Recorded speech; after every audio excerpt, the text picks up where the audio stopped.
Namaste, welcome to Geeta's Kitchen. Today, day 6 of Navratri. The prasadams we have planned are first for the sweet, we'll be making pal Poori. That is Poori soaked in milk which has been thickened with Badam and other flavors, and Karamani Sundal. Karamani refers to these black eyed beans or lobia as we call it. You get two varieties, one is white and red. Today I am using this. For the Poori, I have taken 1 cup of wheat flour and made it into a dough kept ready for Poori. So you can make small balls out of this and roll it out into Pooris. Keep the dough a little bit tight, it's better. Now make small balls of the dough like this and roll them out into Pooris.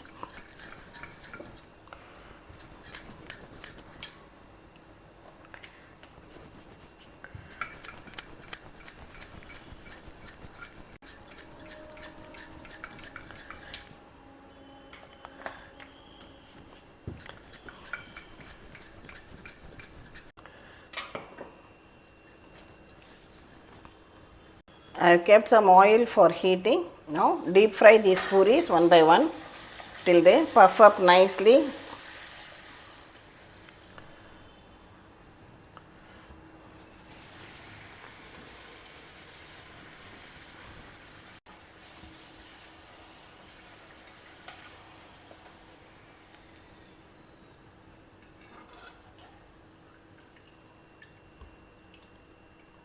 And drain it out from the oil.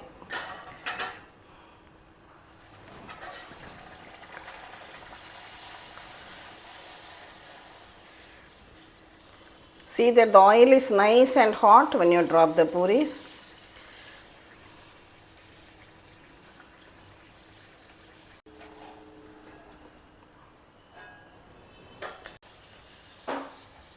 So likewise fry all the Pooris. I got about 12 Pooris with this 1 cup of atta because we are making only small sized Pooris.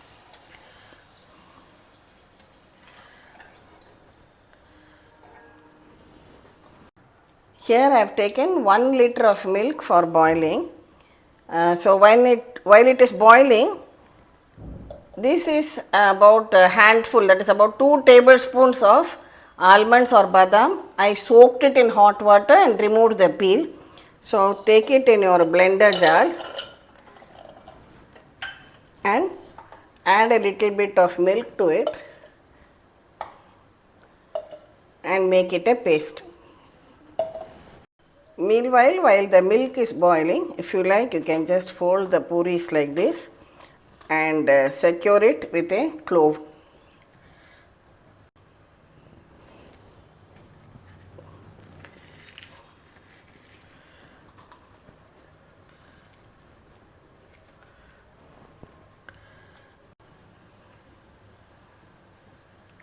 See, the milk is boiling very well and has started reducing. Now add in about 1/4 cup of sugar.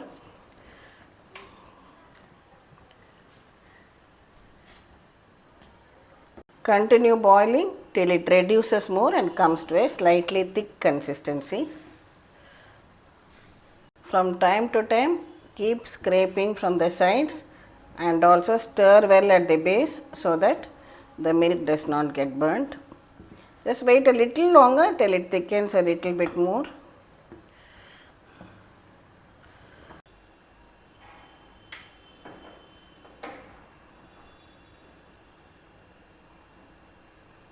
See, when the milk has reduced till about half the quantity, this is the badam which we have ground. You can keep it slightly coarse because those small bits will add to the taste. So you need not make it a very fine paste. You can keep it slightly coarse. Now mix it well and again continue boiling it for another 5 minutes more. Finally, you can add some cardamom powder and a few strands of saffron and we can switch it off.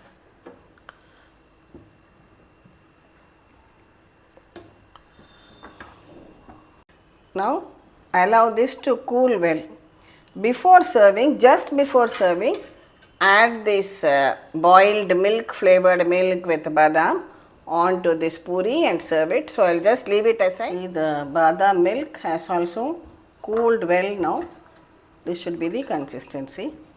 At this stage, you can pour it on top of the puris. So make the puri, keep ready. Make this pal, the badam pal, keep it ready. Just before serving, add it on top of it. So our divine pal puri is now ready to be offered as Naivedyam to Devi.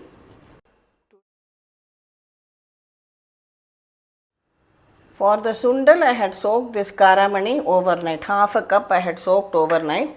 And in the morning, we have just pressure cooked it only for one whistle. See, as usual, it should be well cooked but not mashed. This is the perfect consistency. Now drain it out. Heat a tablespoon of oil in a pan. For all the sundals, it's preferable to use sesame, that is til oil. Add some mustard seeds, a little bit of urad dal, some hing. Here I have taken 3 green chilies and some curry leaves. I am not adding any red chili today.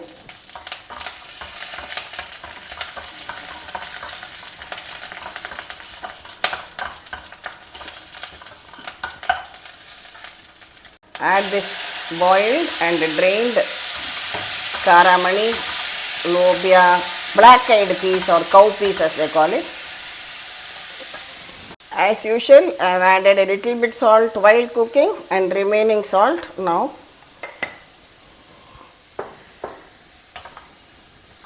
Just stir fry it till all the water evaporates.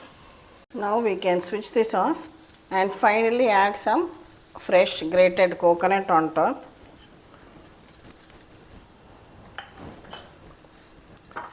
So our sundal for today, Karamani Sundal, is now ready.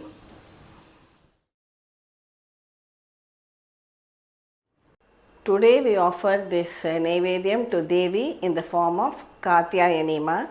The traditional prasadam is honey, and Ma Katyayani blesses us with good health and all happiness. So this recipe will be followed with the continuation of our Durga Saptashloki episodes. Please listen in.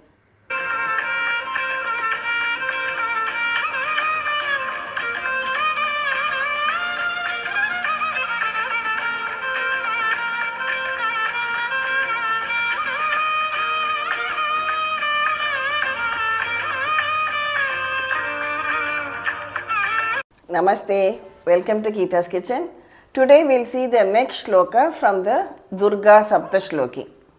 This is the 4th shloka. This shloka and the remaining ones are all taken from the 11th chapter. So this is the 12th shloka from the 11th chapter. It says,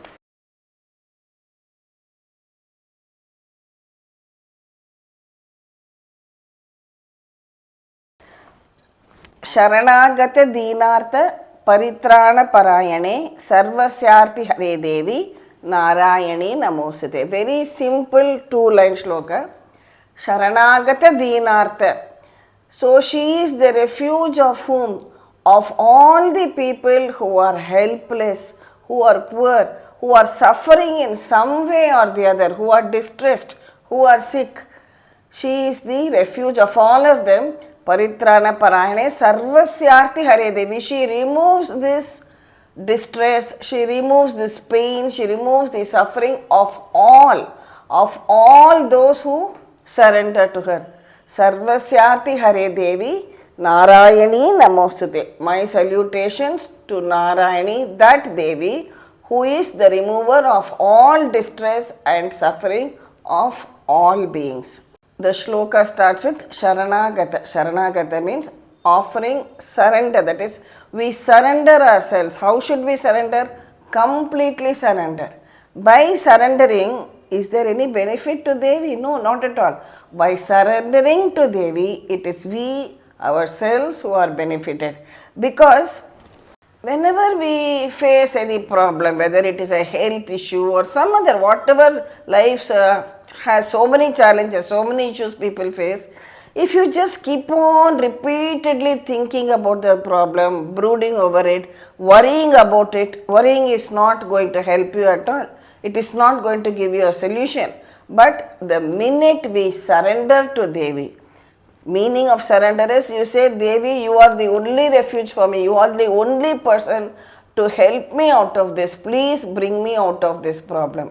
And immediately she helps you. Very often when faced with difficult times, I just bow before Devi and tell her, Devi, this is your problem, it is no longer mine.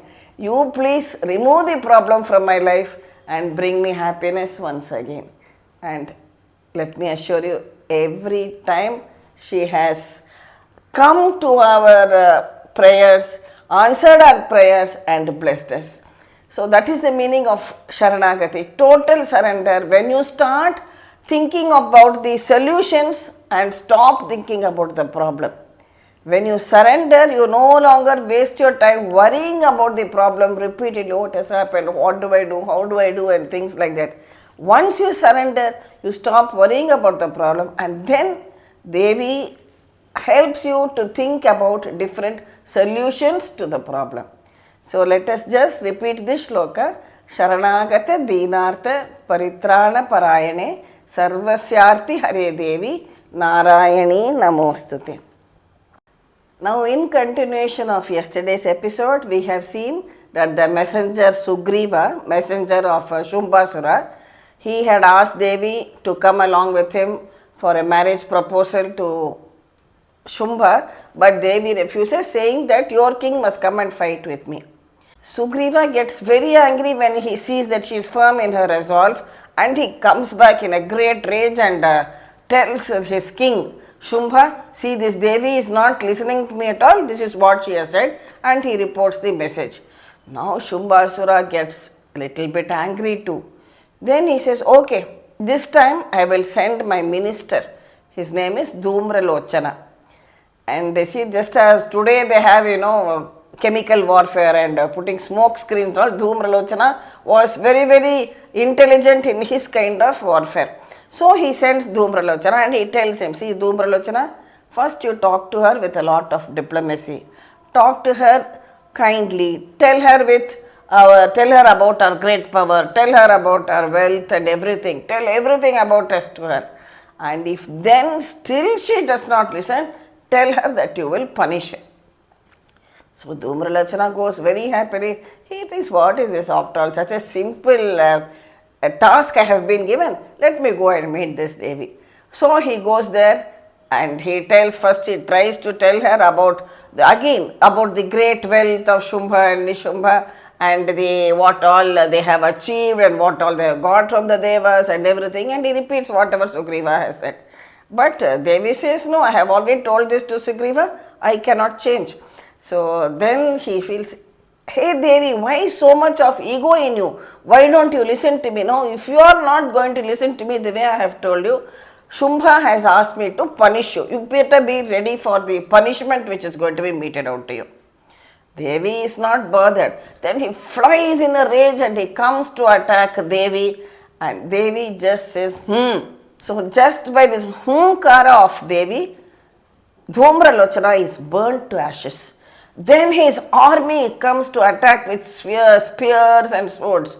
This time the lion flies into a range, and with its front legs it attacks some of the army. With its hind legs it pounces on some of the soldiers, and all of them are defeated. So some of the messengers now rush back again to Shumba and they report whatever has happened. This makes Shumba furious, and then he thinks upon his next plan. When Shumbasura hears about Dhumralochana Vadam, that is the killing of Dhumralochana, he is very angry and he sends Chanda and Munda to now go and fight with Devi. He says, see, earlier I have sent a proposal, she did not accept. We tried to warn her that she will be punished, then also she has not accepted. Now both of you go her and again try talking to her and threaten her also. Next he comes to the effect of threatening And then he says, if she does not listen to your threatening also, just pull her by her hair, drag her here, or if necessary, even kill her and bring her body to me. So that is the kind of arrogance this Asura had. So now Chanda and Munda go to fight Devi. Now seeing Chanda and Munda fight with so much of rage, Devi assumes the form of Mahakali, and as Kali, after a terrible fight, she just beheads Chanda and Munda and lays them at her feet. That is how it is said that she also gets the name Chamundi. You must have heard of the Chamundeshwari temple near Mysore. She gets the name Chamundi because of the killing of Chanda and Munda. Now all the devas who were watching all this are very happy now, because remember at the beginning they had sung hymns in praise of Devi and requested her to somehow stop this terror which has been unleashed by these Asura brothers Shumba and Nishumba. So that is how they have seen that Dhumralochana has been killed, Chanda and Munda have also been killed. So they are very happy once again, and they praise Devi and shower her with flowers. Today, the 6th day of Navratri, Ma Durga is worshipped in the form of Katyayani. She gets the name Katyayani as in a particular form. She has been born as the daughter of sage Katyayan. Katyayan had no offspring and he did a number of prayers and penance, and Ma Durga was born to her, and hence she was named Katyayani. Even in the Bhagavata Purana, there is a story that the maidens of Gokula, the unmarried maidens of Gokula, used to form a clay image of Ma Katyayani and pray to her during the Margashirsha month, so that the eligible marriageable girls, they used to pray to her to get a good husband as good as Shri Krishna. And the prayer goes, Katyayani Mahamaye Mahayoginyadishwari Nandagopa Sutam Devi Patimme Kurute Namaha. Hey Katyayani, hey Mahamaye, please bless me that I get a good husband just like Krishna, the son of Nanda. So let us pray to Ma Katyayani to give us clarity in our thought, so that we are able to take the right steps and the right decisions in our life. Periva Sharanam, Jayambe. Thank you for watching the video. Please subscribe to Geeta's Kitchen, and we'll meet again with the next episode from Geeta's Kitchen. Thank you.